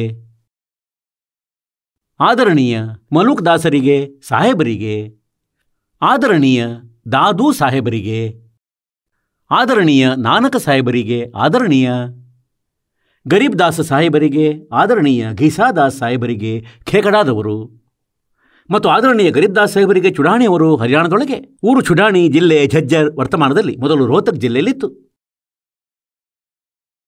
ಮತ್ತು ಆದರಣೀಯ ನಾನಕ್ ಸಾಹೇಬರಿಗೆ, ಅವರು ಸಿಖ್ ಧರ್ಮದ ಪ್ರವರ್ತಕರು. ಈ 6 ಮಹಾನ್ ಆತ್ಮಗಳ ಬಗ್ಗೆ ದಾಸನಿಗೆ ಅರಿವಿದೇನೆಂದರೆ, ಇವರಿಗೆ ಪರಮಾತ್ಮ ಸಿಕ್ಕಿದರು. ಮತ್ತು ಯಾವಾಗ ನಾನಕ್ ಸಾಹೇಬರಿಗೆ ಪರಮಾತ್ಮ ಸಿಕ್ಕಿದರು, ಆಗ ಸತ್ಯಖಂಡಕ್ಕೆ ಕರೆದೊಯ್ದರು. ನಂತರ ಮರಳಿ ಬಿಟ್ಟರು ಅವರನ್ನು ಸತ್ಯಲೋಕದಿಂದ. ಮತ್ತು ಹೇಳಿದ್ರಂದರೆ, ನಾನು ಬನಾರಸ್ನೊಳಗೆ ಕಾಶಿಯಲ್ಲಿ ನೇಕಾರನ ಭೂಮಿಕೆಯನ್ನು ಮಾಡಲು ಹೋಗಿರುವೆನು. ನಾನಕರು ಯಾವಾಗ ವಾಪಸ್ ಬಂದರೂ, ಬರುತ್ತಲೇ ನೇರ ಪ್ರಥಮವಾಗಿ ವಿರಕ್ತತೆಯಲ್ಲಿ ಅಲ್ಲಿಗೆ ತಲುಪಿದರು. ಬನಾರಸ್ನಲ್ಲಿ, ಕಾಶಿಯಲ್ಲಿ. ಮತ್ತು ಯಾವಾಗ ಪರಮಾತ್ಮನನ್ನು ನೋಡಿದರೂ, ಸತ್ಯಲೋಕದಲ್ಲಿ ನೋಡಿದ್ದರು, ಮತ್ತು ಅದೇ ಪರಮಾತ್ಮನನ್ನು ಅಲ್ಲಿ ಹಳ್ಳದಲ್ಲಿ ಕುಳಿತು ಬಟ್ಟೆ ನೇಯುವುದನ್ನು ನೋಡಿದಾಗ, ಆಗ ಅವರು ಅಮೃತವಾಣಿಯನ್ನು ಹೇಳಿದ್ದರು, ಕಣ್ಣಾರೆ ಕಂಡ ವಿಷಯವನ್ನು ಹೇಳಿದ್ದರು. ಶ್ರೀ ಗುರು ಗ್ರಂಥ ಸಾಹೇಬದ ಪುಟ 24ರಲ್ಲಿ ಅಂಕಿತವಾಗಿದೆ ಈ ವಾಣಿ. फाई सूरत मलुकी वेश ए ठगवाड़ा ठगी देश खरा सियाणा बहुता भारी धानक रूप रहा करतार. ಈ ರೀತಿ ಗರೀಬ್ ದಾಸ್ ಸಾಹೇಬರು ಹೇಳಿದ್ರೇನೆಂದ್ರೆ, हम सुल्तानी नानक तारे दादू को उपदेश दिया, वो जाज दुलाहा भेद नहीं पाया, काशी माए कबीर हुआ.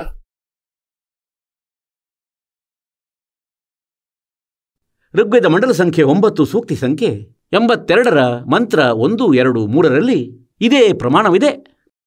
ಏನಂದರೆ ಆ ಪರಮಾತ್ಮನು ಮೇಲೆ ಮೂರನೇ ಮುಕ್ತಿಧಾಮದಲ್ಲಿ ವಿರಾಜಮಾನನು ಅಲ್ಲಿ ಇರುತ್ತಾರೆ. ಋಗ್ವೇದ ಮಂಡಲ ಸಂಖ್ಯೆ 9 ಸೂಕ್ತಿ 20 ಮಂತ್ರ 1ರಲ್ಲಿ ಸ್ಪಷ್ಟಗೊಳಿಸಿದೆ. ಏನೆಂದರೆ ಆ ಕಬೀರ ದೇವ ಪರಮಾತ್ಮ ಜ್ಞಾನಿಗಳಿಗೆ ಉಪದೇಶವನ್ನು ನೀಡಿ ತೃಪ್ತಗೊಳಿಸುವ ಉದ್ದೇಶದಿಂದ ಅವರಿಗೆ ಸಿಗುತ್ತಾನೆ. ಮತ್ತು ಆ ಪರಮಾತ್ಮ ಬಹಳ ಸಹನಾಶೀಲನು. ಎಲ್ಲ ದುಷ್ಟರದು ಅಂದರೆ ಯಾರು ಜ್ಞಾನದ ಶತ್ರು ಆಗಿರುವರು ಭಗವಂತನ ಮಾರ್ಗದಲ್ಲಿ ಬಾಧಕರಾದ ಸಂತರ ಜ್ಞಾನದ ನಾಶ ಮಾಡುತ್ತಾನೆ ಮತ್ತು ಅವನು ಎಲ್ಲ ದುಃಖಗಳ ನಿವಾರಣೆ ಮಾಡುವವನಾಗಿದ್ದಾನೆ. ಹಾಗಾಗಿ ಆ ಪರಮೇಶ್ವರನು ಸ್ವತಃ ಬಂದು ತನ್ನ ಜ್ಞಾನವನ್ನು ಇಲ್ಲಿ ತನ್ಮೂಲಕ ರಚಿಸಿದಂತಹ ಸೃಷ್ಟಿಯ ಬಗ್ಗೆ ಹೇಳಿದನು. ತನ್ನ ವಾಣಿಯಲ್ಲಿ ಪರಮೇಶ್ವರನು ಹೇಳಿದರೇನೆಂದರೆ ಆ ಪೂರ್ಣ ಪರಮಾತ್ಮ ತಾನೇ ಆಗಿರುವೆನು. ಆದರೆ ಇಲ್ಲಿ ಗೀತೆ ಜ್ಞಾನದಾತ ಏನು ಹೇಳ್ತಾನೆಂದರೆ, ನನಗೆ ಗೊತ್ತಿಲ್ಲ. ನಿನ್ನ ಮತ್ತು ನನ್ನ ಡಿಸ್ಕಷನ್ನಲ್ಲಿ, ನನ್ನ ವಿಚಾರ ಕಾಲದಲ್ಲಿ ಅರ್ಜುನ, ಗೀತೆಯ ಜ್ಞಾನದಲ್ಲಿ ನಾನು ಈ ಸೃಷ್ಟಿಯ ರಚನೆಯ ಬಗ್ಗೆ, ಪ್ರಪಂಚರೂಪಿ ವೃಕ್ಷದ ಎಲ್ಲ ಭಾಗಗಳ ಬಗ್ಗೆ ನಾನು ಹೇಳಲಾರೆನು. ಏಕೆಂದರೆ ಅದಕ್ಕಾಗಿ ಆಪ್ಷನ್ ಬಿಡಲಾಗಿದೆ ಗೀತೆ ಅಧ್ಯಾಯ ಸಂಖ್ಯೆ 4 ಶ್ಲೋಕ ಸಂಖ್ಯೆ 34ರಲ್ಲಿ. ಏನೆಂದರೆ ಗೀತೆ ಅಧ್ಯಾಯ 4 ಶ್ಲೋಕ 32ರಲ್ಲಿ ಯಾವ ಸಚ್ಚಿದಾನಂದ ಬ್ರಹ್ಮಣ ಮುಖೆ ಸಚ್ಚಿದಾನಂದ ಘನ ಬ್ರಹ್ಮನು ತನ್ನ ಮುಖಾರವಿಂದದಿಂದ ಹೇಳಿದಂತಹ ವಾಣಿ ಏನಿದೆ ಅದರೊಳಗೆ ಪೂರ್ತಿ ವಿಸ್ತಾರವಾಗಿ ಜ್ಞಾನವನ್ನು ಹೇಳಲಾಗಿದೆ. ಮತ್ತದನ್ನು ತತ್ವದರ್ಶಿ ಸಂತನು ತಿಳಿಸುವನು, ಅವರಿಂದ ಅರಿತುಕೋ. ಗೀತೆ ಅಧ್ಯಾಯ 4 ಶ್ಲೋಕ 34ರಲ್ಲಿ ಹೇಳಿದೆ. ಅಂದರೆ ಗೀತೆ ಜ್ಞಾನದಾತ ಅಪರಿಚಿತನಾಗಿದ್ದಾನೆ ಆ ಯಥಾರ್ಥ ಜ್ಞಾನದಿಂದ, ತತ್ವಜ್ಞಾನದಿಂದ. ಇಲ್ಲಿ ಅವನು ಏನು ಹೇಳ್ತಿದ್ದಾನೆಂದರೆ, ಇಲ್ಲಿ ನನ್ನ ಡಿಸ್ಕಷನ್ನಲ್ಲಿ ನನಗೆ ಪೂರ್ಣ ರೂಪದಲ್ಲಿ ಹೇಳಲಾಗದು. ಇವನು ಹೇಳಿಬಿಟ್ಟ ಮೇಲಕ್ಕೆ ಬೇರು, ಕೆಳಗೆ 3 ಗುಣರೂಪಿ ಶಾಖೆಗಳು ಅಷ್ಟೇ.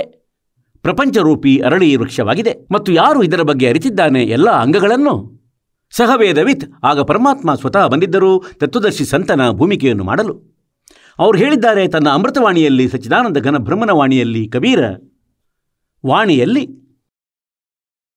अक्सर पुरुष एक पेड़ है निरंजन वाकी डारे, तीनों देवा शाखा है ये पात रूप संसार.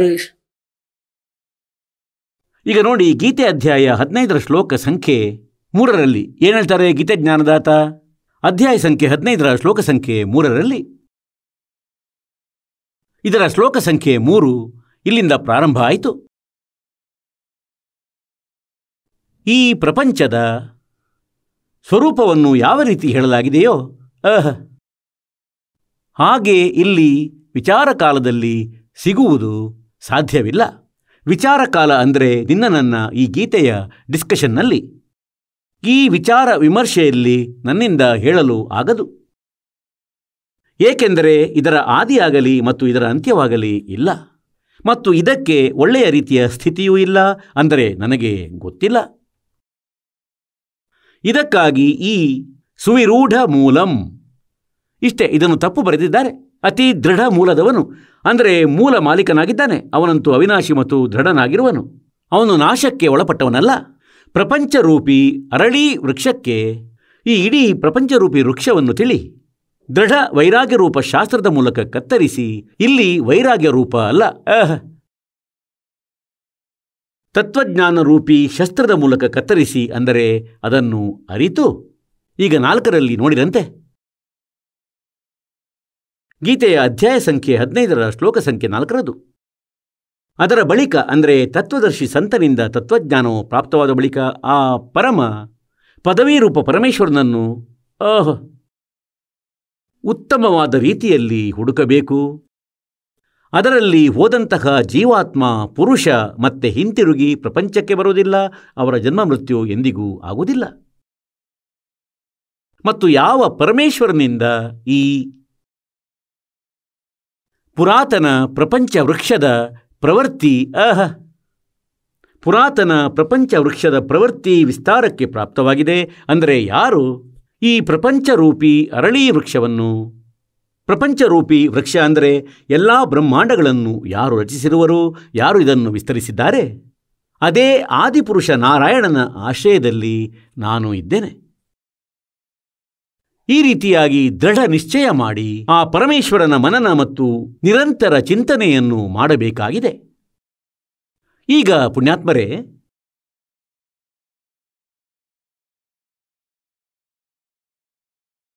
ತಾವು ತಮ್ಮ ಕಣ್ಗಳಿಂದ ಈ ಪವಿತ್ರ ಶ್ರೀಮದ್ ಭಗವದ್ಗೀತೆ ರೂಪಿ ಶಾಸ್ತ್ರವನ್ನು ನೋಡಿದಿರಿ. ಇದು ಎಷ್ಟು ನಿರ್ಣಾಯಕ ಜ್ಞಾನ ನೀಡಿದೆ ಅಂದರೆ, ಗೀತೆ ಜ್ಞಾನದಾತ ಹೇಳುತ್ತಾನೆ, ಏನೆಂದರೆ ನಾನು ಆ ಪೂರ್ಣ ಸೃಷ್ಟಿ ರಚನೆಯಿಂದ ಪರಿಚಿತನಲ್ಲ. ಮತ್ತು ಯಾರು ಇಡೀ ಸೃಷ್ಟಿ ರಚನೆಯನ್ನು ಹೇಳುವನು? ಅಕ್ಷರ ಪುರುಷ ಯಾರು? ಕ್ಷರಪುರುಷ ಯಾರು? ಶಾಖೆಗಳು ಯಾರು? ಸಹ ವೇದವಿತ್ ಇವರಂತೂ ಇಷ್ಟು ಹೇಳಿಬಿಟ್ಟ, ಮೇಲಕ್ಕೆ ಬೇರುಳ್ಳ ಮತ್ತು ಕೆಳಗೆ 3 ಗುಣರೂಪಿ ಶಾಖೆಯುಳ್ಳ. ಇದು ಉಲ್ಟಾ ನೇತಾಡಿರುವ ಪ್ರಪಂಚರೂಪಿ ವೃಕ್ಷವಾಗಿದೆ. ಮತ್ತಿಲ್ಲಿ ವಿಚಾರ ಕಾಲದಲ್ಲಿ ಮತ್ಯಾರಿದನ್ನು ಪೂರ್ಣರೂಪದಿಂದ ಹೇಳಿಬಿಡುವನು? ಸಹವೇದವಿತ್ ಅವನು ತತ್ವದರ್ಶಿ ಸಂತನು. ಮತ್ತು ಹೇಳ್ತಾನೆ, ಇಲ್ಲಿ ನಿನ್ನ ಮತ್ತು ನನ್ನ ವಿಚಾರ ಕಾಲದಲ್ಲಿ ವಿವೇಚನೆಯಲ್ಲಿ ನನಗೆ ಆ ಪ್ರಪಂಚರೂಪಿ ವೃಕ್ಷದ ಸ್ಥಿತಿಯ ಬಗ್ಗೆ ಖಂಡಿತವಾಗಿಯೂ ಜ್ಞಾನವಿಲ್ಲ. ನನಗೆ ಇದರ ಯಾವುದೇ ಆದಿ ಮತ್ತು ಅಂತ್ಯದ ಬಗ್ಗೆ ಗೊತ್ತಿಲ್ಲ. ಮತ್ತು ಆ ತತ್ವದರ್ಶಿ ಸಂತ ನಿನಗೆ ಸಿಕ್ಕಾಗ ತತ್ವಜ್ಞಾನರೂಪಿ ಶಸ್ತ್ರದಿಂದ ಇದನ್ನು ಕತ್ತರಿಸಿ ಅಜ್ಞಾನದ ನಾಶ ಮಾಡಿದ ನಂತರ ಆ ಪರಮ ಪದವಿ ಪರಮೇಶ್ವರನ ಆ ಪರಮ ಪದವಿಯ ಹುಡುಕಾಟ ಮಾಡಬೇಕು. ಅಲ್ಲಿಗೆ ಹೋದ ಬಳಿಕ ಆತ್ಮವು ಮತ್ತೆ ಹಿಂದಿರುಗಿ ಪ್ರಪಂಚದಲ್ಲಿ ಎಂದಿಗೂ ಬರುವುದಿಲ್ಲ. ನಂತರ ಅವರದು ಎಂದಿಗೂ ಜನ್ಮ ಆಗುವುದಿಲ್ಲ. ಈಗ ಇದಕ್ಕಿಂತ ಮೊದಲು ತಮಗೆ ಗೀತೆ ಅಧ್ಯಾಯ ಸಂಖ್ಯೆ 4 ಶ್ಲೋಕ ಸಂಖ್ಯೆ 5 ಮತ್ತು 9 ಮತ್ತೆ ತೋರಿಸ್ತೇವೆ ನೋಡಿ. ಗೀತೆಯ ಅಧ್ಯಾಯ ಸಂಖ್ಯೆ 4 ಮತ್ತು ಶ್ಲೋಕ ಸಂಖ್ಯೆ ಇದು 5 ಆಗಿದೆ ಕೆಳಗೆ. ಇದರ ಅನುವಾದ ಇಲ್ಲಿ ಮಾಡಲಾಗಿದೆ. ಹೇ ಪರಂತಪ ಅರ್ಜುನ, ನನ್ನ ಮತ್ತು ನಿನ್ನ ಬಹಳಷ್ಟು ಜನ್ಮಗಳು ಆಗಿ ಹೋಗಿವೆ. ಅವುಗಳ ಬಗ್ಗೆ ನಿನಗೆ ಗೊತ್ತಿಲ್ಲ, ಆದರೆ ನನಗೆ ಗೊತ್ತಿದೆ. ಈ 9ರಲ್ಲಿ ಅಧ್ಯಾಯ ಸಂಖ್ಯೆ 4 ಶ್ಲೋಕ ಸಂಖ್ಯೆ 9ರಲ್ಲಿ ಹೇಳಿದೇನೆಂದರೆ, ಹೇ ಅರ್ಜುನ, ನನ್ನ ಜನ್ಮ ಮತ್ತು ಕರ್ಮಗಳು ದಿವ್ಯವಾಗಿವೆ, ಅಂದರೆ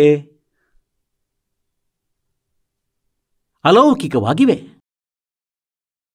ಗೀತೆಯ ಅಧ್ಯಾಯ ಸಂಖ್ಯೆ 2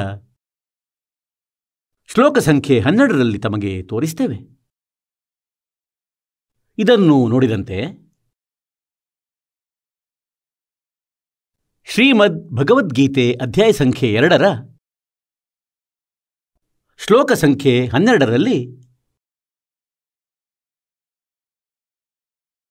ಹೀಗೇನೂ ಅಲ್ಲ, ಅಂದರೆ ನಾನು ಯಾವುದೇ ಕಾಲದಲ್ಲಿ ಇರಲಿಲ್ಲ ಎಂದು, ಅಥವಾ ನೀನು ಇರಲಿಲ್ಲ, ಅಥವಾ ಈ ರಾಜ ಜನರು ಇರಲಿಲ್ಲ. ಮತ್ತು ಹೀಗೂ ಅಲ್ಲ ಏನೆಂದರೆ ಇನ್ನು ಮುಂದೆ ನಾವೆಲ್ಲರೂ ಇರುವುದಿಲ್ಲವೆಂದು ಕೂಡ. ಇದರಿಂದ ಸ್ಪಷ್ಟವಾಯಿತೆಂದರೆ ಮೊದಲು ಇವನ ಜನ್ಮ ಮೃತ್ಯು ಆಗಿವೆ, ಮುಂದೆಯೂ ಆಗುತ್ತಲಿರುವವು. ಈಗ ನೋಡಿ, ಅಧ್ಯಾಯ ಸಂಖ್ಯೆ 2 ಶ್ಲೋಕ ಸಂಖ್ಯೆ 17 ನಿರ್ಣಯ ನೀಡುತ್ತದೆ.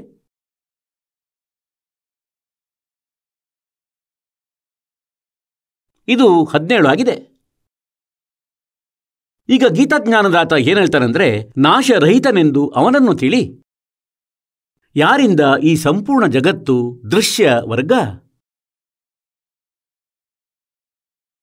ಯಾರಿಂದ ಈ ಸಂಪೂರ್ಣ ಜಗತ್ತು ಸರ್ವಂ ದೃಶ್ಯವರ್ಗ ವ್ಯಾಪ್ತವಾಗಿದೆ? ಅಂದರೆ ಯಾರು ಸರ್ವ ಬ್ರಹ್ಮಾಂಡಗಳನ್ನು ರಚಿಸಿದ್ದಾನೆ? ಈ ಅವಿನಾಶಿಯ ವಿನಾಶ ಮಾಡುವಲ್ಲಿ ಯಾರೂ ಸಮರ್ಥರಲ್ಲ. ಈಗ ಗೀತೆ ಅಧ್ಯಾಯ ಸಂಖ್ಯೆ 18 ಮತ್ತು ಶ್ಲೋಕ ಸಂಖ್ಯೆ 62ರಲ್ಲಿ ಗೀತೆಯ ಜ್ಞಾನದಾತ ಹೇಳ್ತಾನೆ, ಅರ್ಜುನ, ನೀನು ಸರ್ವಭಾವದಿಂದ ಆ ಪರಮೇಶ್ವರನ ಆಶ್ರಯದಲ್ಲಿ ಹೋಗು. ಗೀತೆಯ ಅಧ್ಯಾಯ ಸಂಖ್ಯೆ 18 ಮತ್ತು ಶ್ಲೋಕ ಸಂಖ್ಯೆ 62. ಹೇ ಭಾರತ, ಎಲ್ಲ ಪ್ರಕಾರದಿಂದ ಆ ಪರಮೇಶ್ವರನ ಆಶ್ರಯದಲ್ಲಿ ಹೋಗು.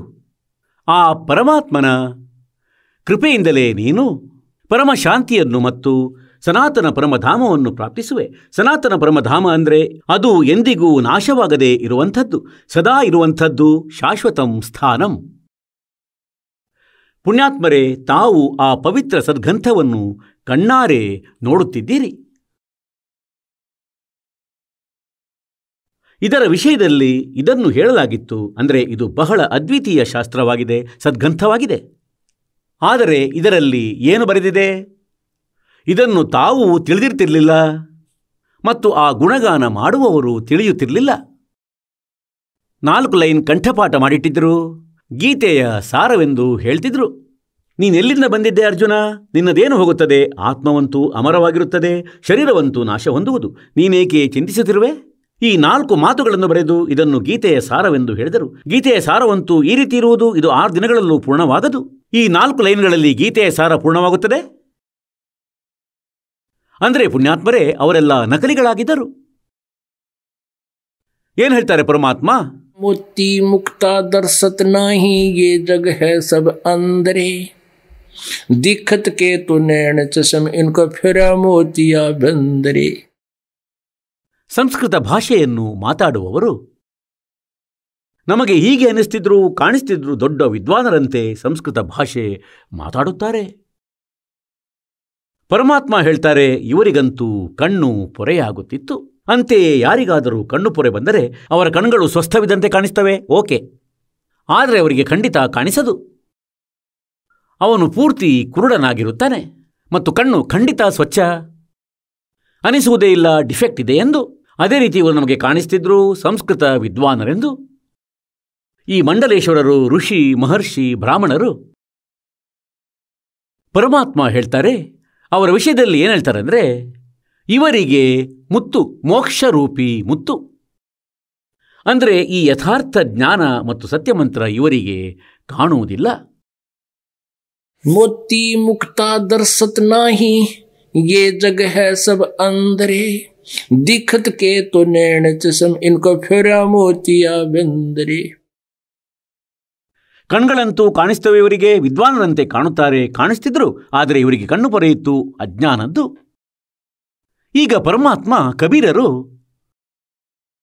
ಈ ಕಣ್ಣು ಪೊರೆಯ ಆಪರೇಷನ್ ಮಾಡಿಬಿಟ್ಟರು ಈ ದಾಸನದು. ಮತ್ತು ದಾಸನು ಈ ಆಸ್ಪತ್ರೆ ತೆರೆದನು ತಮ್ಮ ಕಣ್ಣು ಪೊರೆ ಸರಿಸುವಂಥದ್ದು. ಮತ್ತಿದು ಹೀಗೆಯೇ ಸರಿಯುವುದು.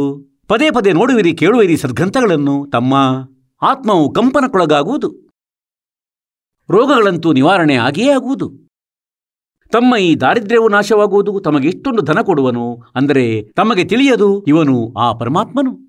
ಆದರೆ ನಂತರ ಅರಿವಾಗುವುದೇನೆಂದರೆ ಈ ಧನ ತಮ್ಮ ಶತ್ರುವು ಕೂಡ ಆಗುವುದು. ನಂತರ ಈ ಧನ ಹೆಚ್ಚೇನು ಬೇಕಾಗಿಲ್ಲ ತಮಗೆ, ತಾವು ಇಷ್ಟನ್ನೇ ಬೇಡುವಿರಿ. साई इतना दीजिए जा मैं कुटुंब समावे हम भी भूखे ना रहे अतिथि न भूखा जावे. ತಾವು ಹೆಚ್ಚು ಧನವನ್ನು ಕೇಳಲಾರಿರಿ ಮಾಲೀಕನಲ್ಲಿ.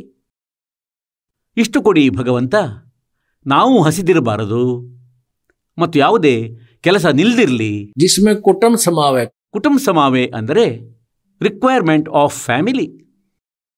ಪರಿವಾರದ ಅವಶ್ಯಕತೆಗಳು ಪೂರ್ಣವಾಗಲಿ, ಆದರೆ ಅಧಿಕ ಧನ ಕೊಡಬೇಡ ಭಗವಂತ. ಹಾಗಾದರೆ ಪುಣ್ಯಾತ್ಮರೇ, ಈಗ ಪ್ರಸಂಗವೇನು ನಡೆಯುತ್ತಿದೆ? ಈಗ 15ನೇ ಅಧ್ಯಾಯದ 16 ಮತ್ತು 17ರಲ್ಲಿ ಈ 3 ಪರಮಾತ್ಮರ ಬಗ್ಗೆ ಹೇಳಿದ್ದಾರೆ. ಇದನ್ನು ಕ್ಲಿಯರ್ ಮಾಡುತ್ತೇವೆ.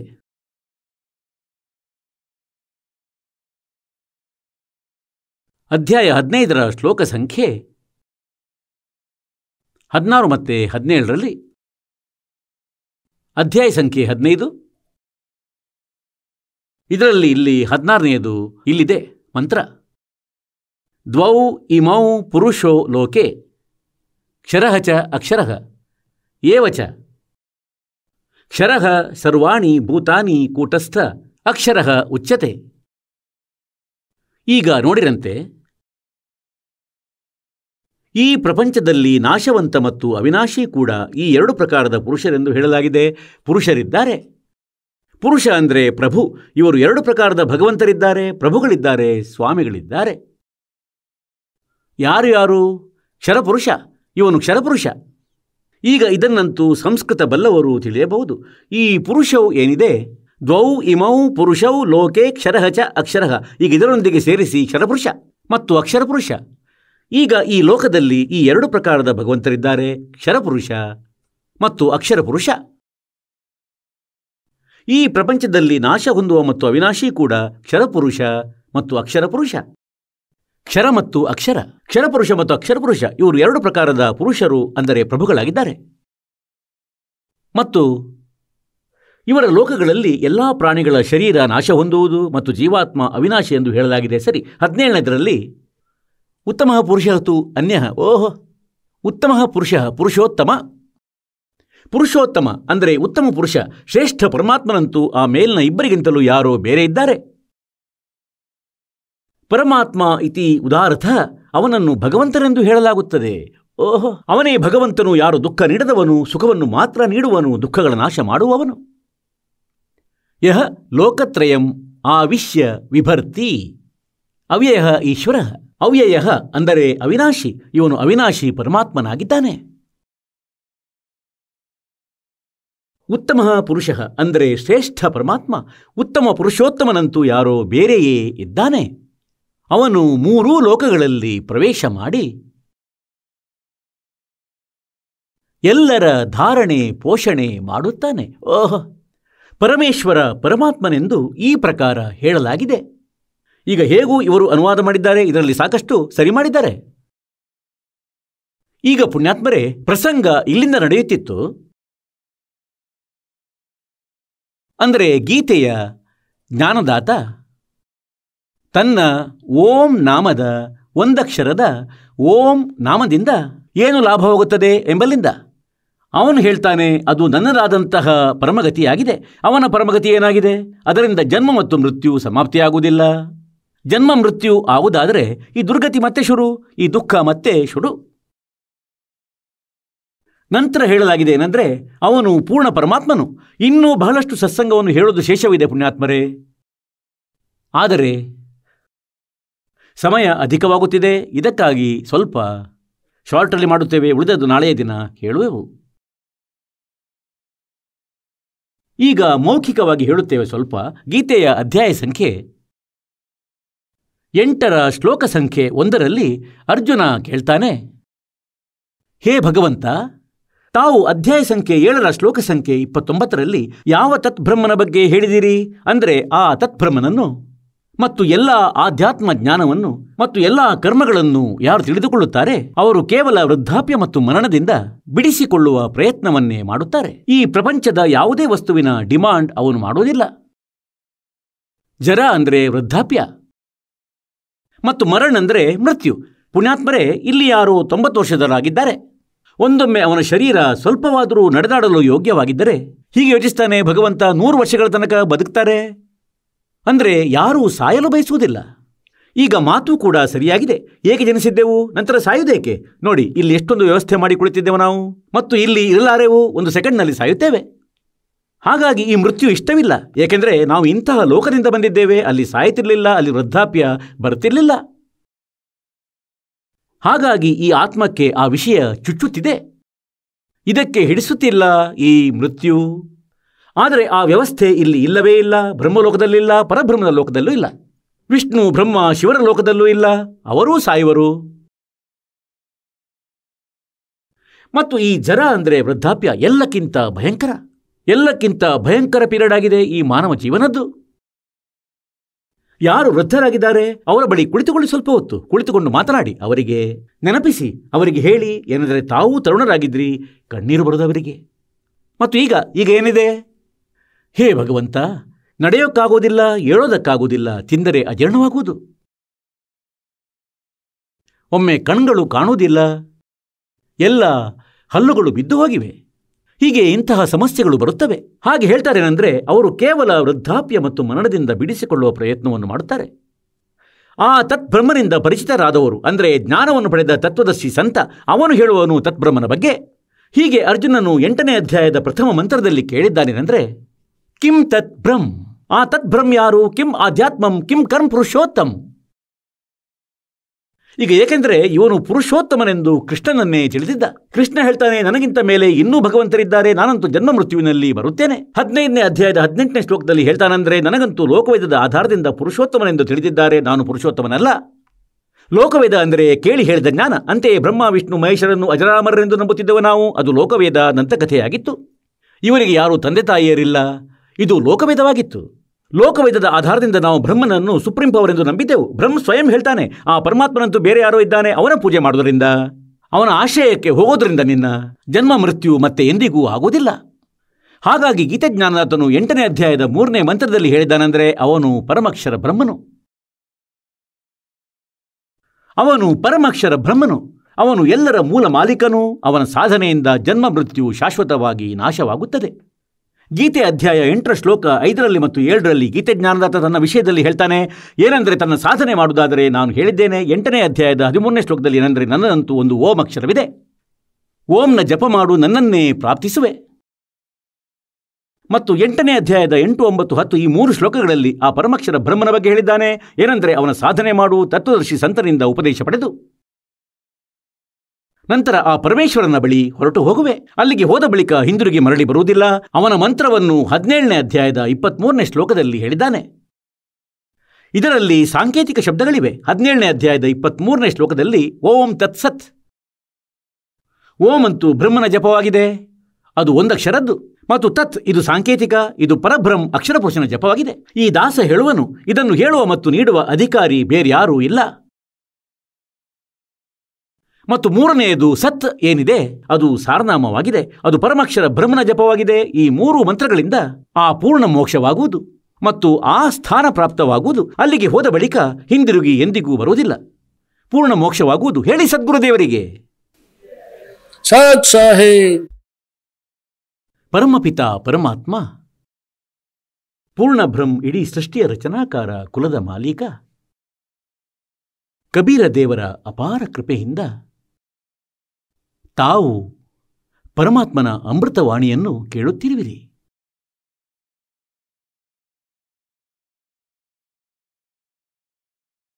ಪರಮೇಶ್ವರ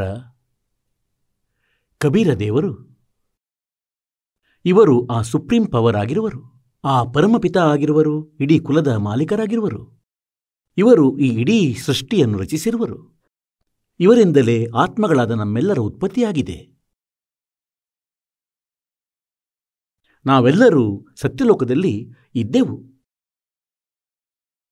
ಅಲ್ಲಿ ಯಾವುದೇ ಜನ್ಮ ಮೃತ್ಯು ಇರಲಿಲ್ಲ, ವೃದ್ಧಾವಸ್ಥೆ ಇರಲಿಲ್ಲ. ಸತ್ಯಲೋಕದಲ್ಲಿ ಯಾವುದೇ ವಸ್ತುವಿನ ಅಭಾವ ಇರಲಿಲ್ಲ, ಯಾವುದೇ ಕಾರ್ಯವಿರಲಿಲ್ಲ ನಮಗೆ.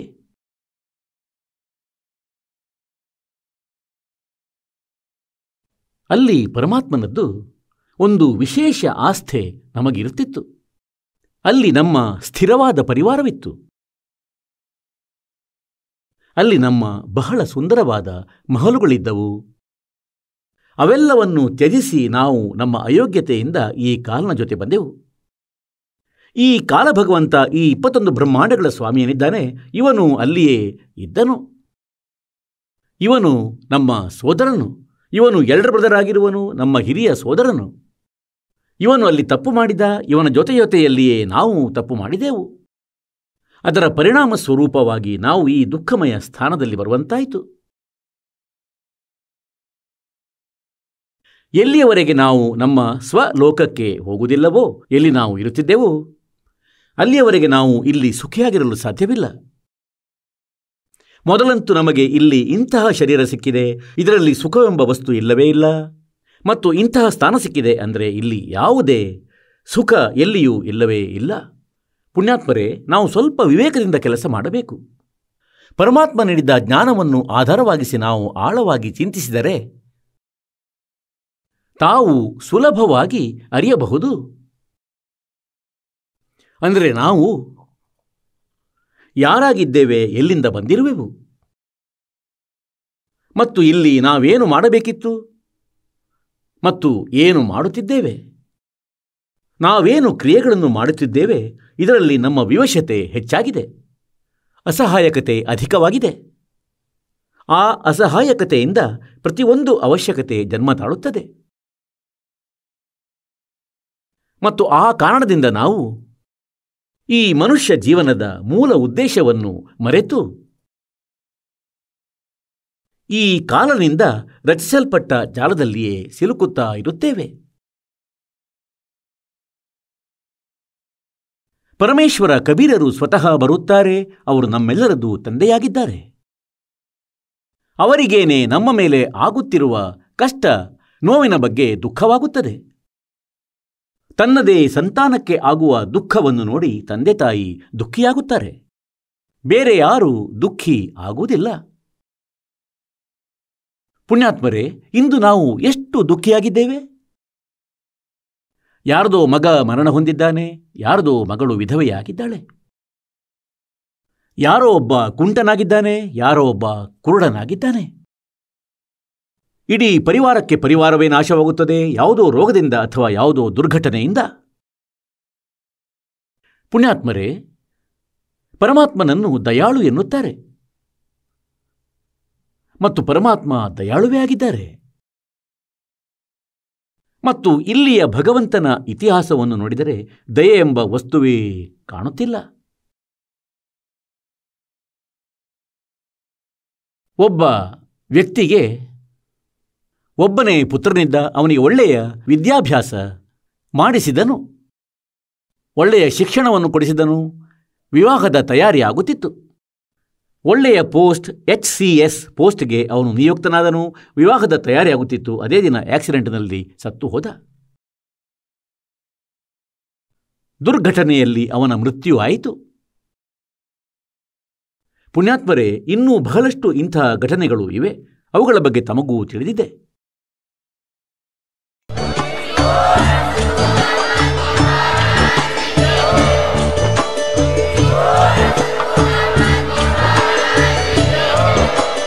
ನೀವು ಕೇಳಿದ್ದೀರಿ ಜಗದ್ಗುರು ತತ್ವದರ್ಶಿ ಸಂತ ರಾಮ್ಪಾಲ್ ಮಹಾರಾಜರ ಮಂಗಳ ಪ್ರವಚನ. ಹೆಚ್ಚಿನ ಮಾಹಿತಿಗಾಗಿ ವಿಸಿಟ್ ಮಾಡಿ ನಮ್ಮ ವೆಬ್ಸೈಟ್ www.jagadguru-rampalji.org. ಸಂತ ರಾಮ್ಪಾಲ್ ಮಹಾರಾಜರ ಶುಭ ಆಶೀರ್ವಾದದಿಂದ ಇಡೀ ವಿಶ್ವದಲ್ಲಿ 500ಕ್ಕೂ ಹೆಚ್ಚು ನಾಮದೀಕ್ಷಾ ಕೇಂದ್ರಗಳಿವೆ. ಇದರಲ್ಲಿ ಸಂತ ರಾಮ್ಪಾಲ್ ಮಹಾರಾಜರಿಂದ ನಿಶುಲ್ಕವಾಗಿ ಆನ್ಲೈನ್ ನಾಮದೀಕ್ಷೆ ಕೊಡಲಾಗುತ್ತಿದೆ. ತಮ್ಮ ಹತ್ತಿರದ ನಾಮದೀಕ್ಷಾ ಕೇಂದ್ರದ ಮಾಹಿತಿಗಾಗಿ ಸಂಪರ್ಕಿಸಿ 888 444 7302.